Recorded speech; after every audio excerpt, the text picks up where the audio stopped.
नमस्कार, खबरों का पंचनामा में आपका स्वागत है। मैं हूं आपके साथ अंशिका। हम लेकर आए हैं देश दुनिया की 5 बड़ी खबरें, जिनके विश्लेषण के लिए मेरे साथ स्टूडियो में मौजूद हैं कैपिटल टीवी के editor in chief doctor Manish Kumar. Doctor साहब, बहुत बहुत स्वागत है। धन्यवाद। सबसे पहले नजर डालते हैं हेडलाइंस पर। महाराष्ट्र में शिव राज्याभिषेक उत्सव की धूम। शिवाजी के राजतिलक के 350 साल पूरे होने पर बोले पीएम मोदी, छत्रपति महाराज ने खत्म की गुलामी की मानसिकता। अमेरिका में मुस्लिम लीग को सेकुलर बताकर फंस गए राहुल गांधी। भारत में मचा सियासी हंगामा। बीजेपी ने पलटवार में कहा, बिना जानकारी के बयान देते हैं कांग्रेस नेता। झारखंड सीएम हेमंत सोरेन से मिले अरविंद केजरीवाल। अध्यादेश के खिलाफ मांगा समर्थन। केंद्र पर लगाए संविधान से छेड़छाड़ के आरोप। पटना में विपक्षी दलों की बैठक से पहले नीतीश को लगा बड़ा झटका। कांग्रेस की ओर से नदारद रहेंगे राहुल खड़गे। केसीआर ने भी मीटिंग से किया किनारा। पहलवानों के समर्थन में आई कपिल गावस्कर की 1983 विश्व कप जीतने वाली टीम। सरोहा खाप ने भी किया बड़ा ऐलान। कहा, जब तक पहलवान बेटियों को न्याय नहीं, तब तक बीजेपी नेताओं की एंट्री बैन।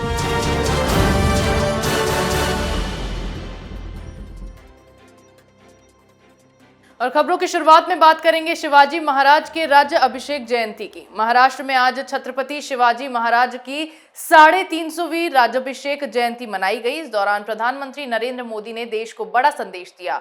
पीएम मोदी ने शिवाजी के राजतिलक के 350 साल पूरे होने पर देशवासियों को संबोधित किया और कहा कि छत्रपति शिवाजी महाराज ने गुलामी की मानसिकता खत्म की। शिवाजी महाराज ने हमेशा भारत की एकता और अखंडता को सर्वोपरि रखा। आज एक भारत श्रेष्ठ भारत के विजन में शिवाजी महाराज के विचारों का ही प्रतिबिंब देखा जा सकता है। डॉक्टर साहब, क्या कुछ मायने पीएम मोदी के बयान? देखिए, पहली चीज ये कि गुलामी मानसिकता को किस तरीके से हटाना है। प्रधानमंत्री मोदी पिछली बार जब वो 15 अगस्त पे लाल किला के प्राचीर से भाषण दे रहे थे, तब से इस बात की ओर ध्यान दे रहे हैं। जब पार्लियामेंट का भी उद्घाटन हुआ तो भी उन्होंने यही बात कही। और शिवाजी महाराज, उनसे बेहतर कौन हमारे लिए आइकन हो सकता है।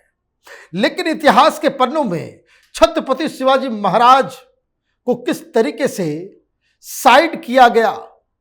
हम मुगलों के बारे में ज्यादा जानते हैं, लेकिन द ग्रेट मराठा वॉरियर्स के बारे में हमारे पास, हमारे बच्चों के पास कहानियां नहीं है, क्योंकि वो क्लासरूम में पढ़ाए नहीं जाते।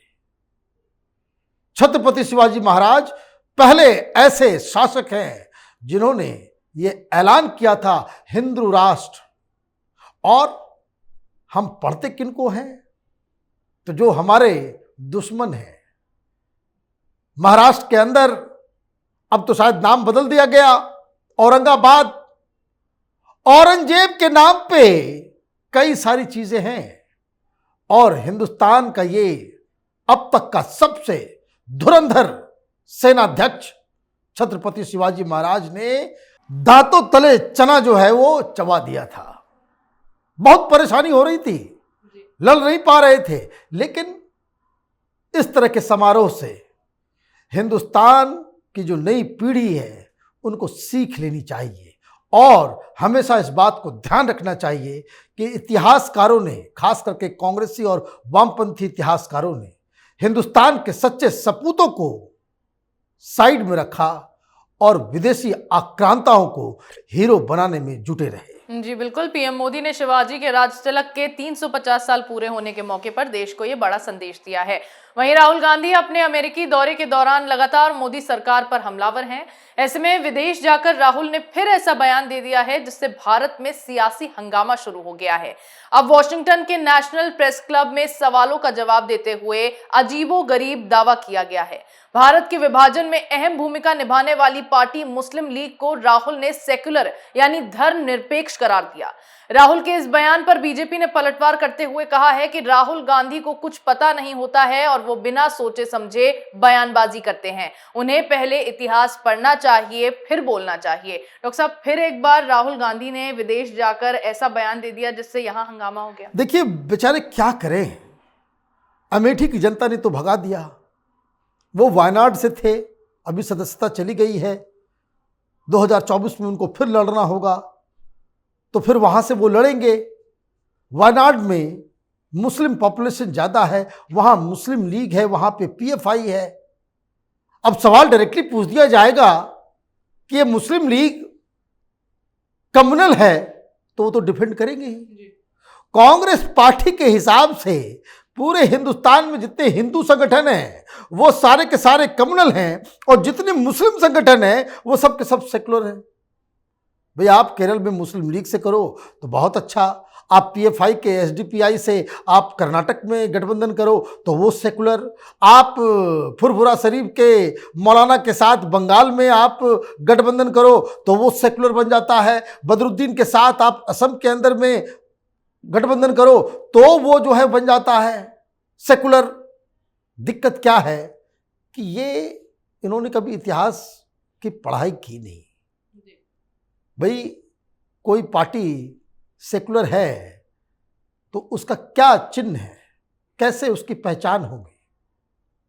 क्या मुस्लिम लीग वाले लीडर कहेंगे कि भाई कुरान से पहले संविधान को हम मानते हैं? कभी कहा हो तो सेकुलर मान लिया जाए? क्या वो कहेंगे कि देश का कानून सबको एक जैसा हो, यूनिफॉर्म सिविल कोड हो? ये तो सबसे बड़ा सेकुलरिज्म का टेस्ट है। वो कहते नहीं, पर्सनल लॉ हमारा होना चाहिए, शरीयत के हिसाब से चलना चाहिए। तो ये किस बात का सेकुलरिज्म, कैसा सेकुलरिज्म है?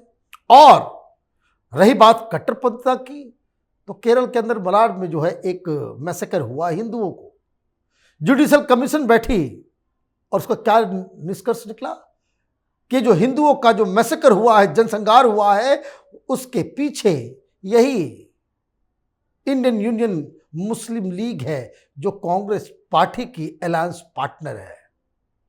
तो ये दिक्कत राहुल गांधी के साइकोलॉजी की है। ये छद्म सेकुलरिज्म जो है, सूडो सेकुलरिज्म हिंदुस्तान में, उसे लोग बड़ा ही अच्छा मानते हैं, और इसके लिए जितना प्रपंच करना होता है, जितना झूठ बोलना होता है, जितना इतिहास के साथ खिलवाड़ करना होता है, वो करते हैं। जी बिल्कुल। लंदन के बाद अब अमेरिका में उलझुल बयानबाजी कर राहुल अपने ही बयानों से घिर गए हैं। अगली खबर में बात करेंगे केजरीवाल और हेमंत सोरेन की मीटिंग की।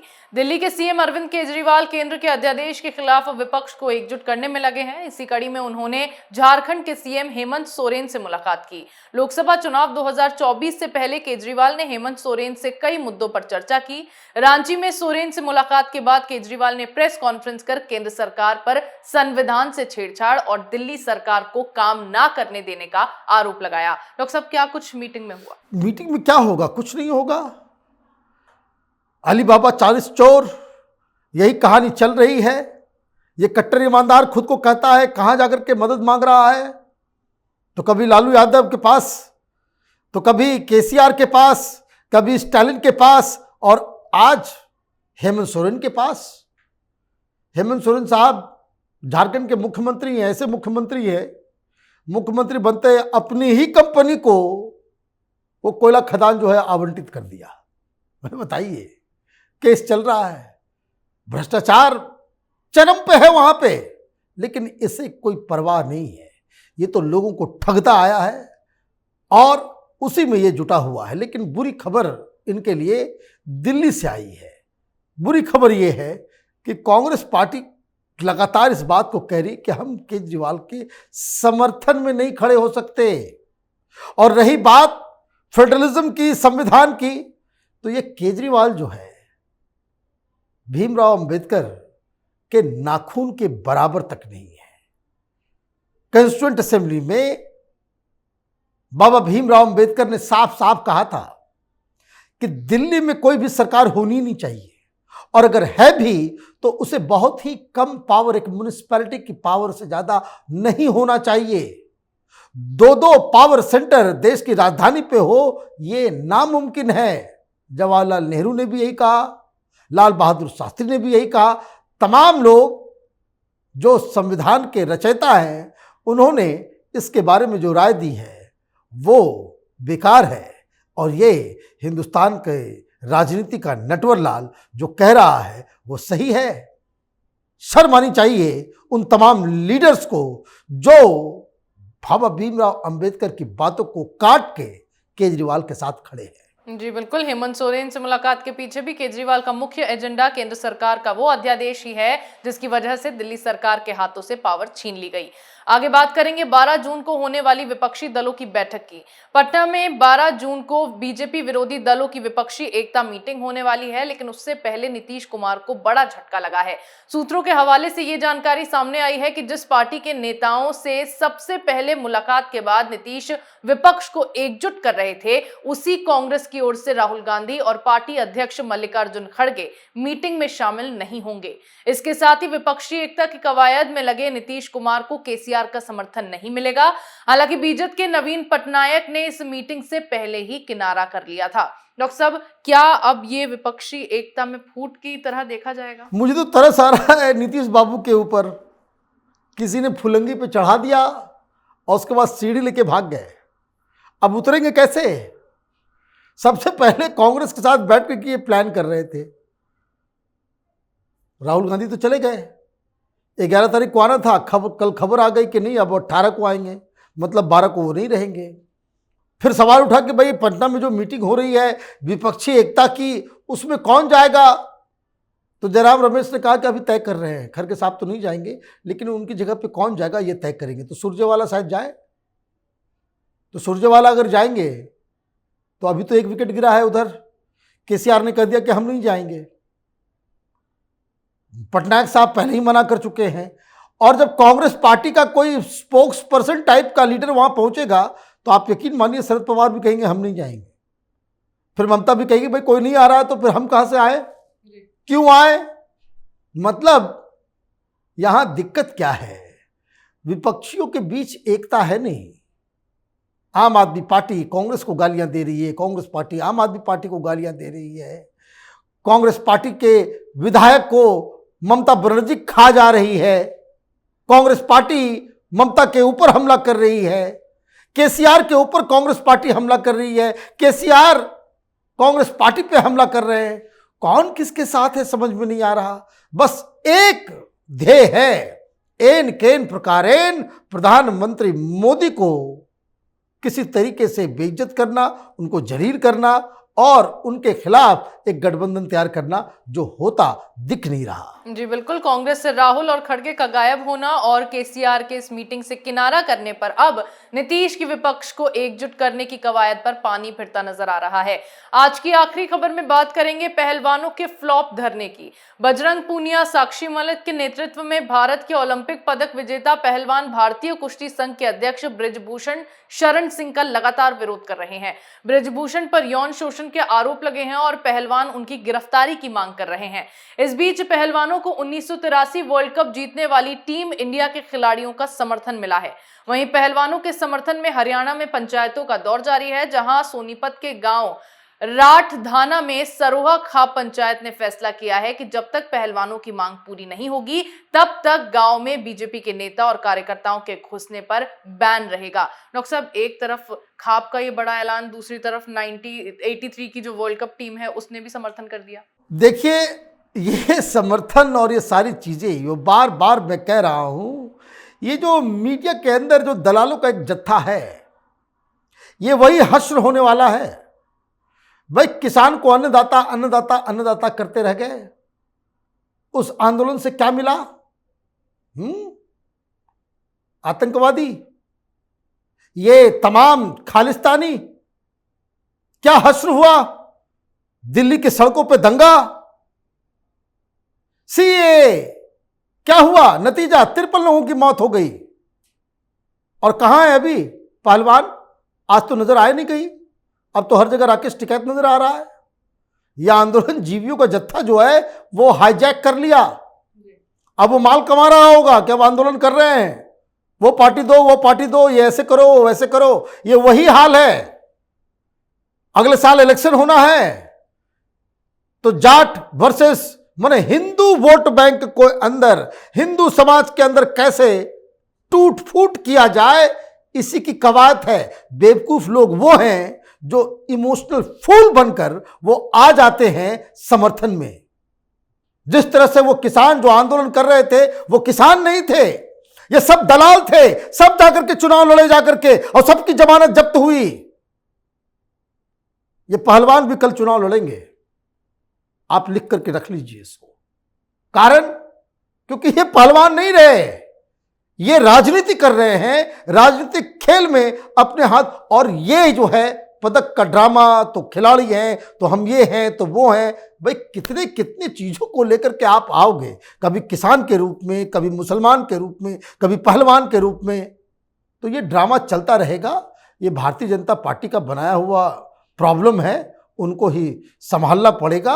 आप कड़ाई से पेश नहीं आओगे, ये जो फंड करने वाले लोगों के पीछे आप नहीं पड़ोगे, तो इसी तरह की धमकियां दी जाएगी और आपका कार्यकर्ता जमीन पे वो पिटाई खाता हुआ नजर आएगा। जी बिल्कुल, पहलवानों का तमाशा लगातार बढ़ता जा रहा है। जंतर मंतर पर धरना फ्लॉप होने के बाद अब ये नया ड्रामा शुरू हो गया है। देश दुनिया की तमाम बड़ी खबरों पर हमारे साथ आपके विश्लेषण के लिए बहुत बहुत धन्यवाद। धन्यवाद। खबरों का पंचनामा में मेरे साथ आज इतना ही। अगर आपको हमारा ये वीडियो पसंद आया हो तो इसे लाइक करें, शेयर करें, कमेंट करें, साथ ही हमारे चैनल को सब्सक्राइब करना ना भूलें।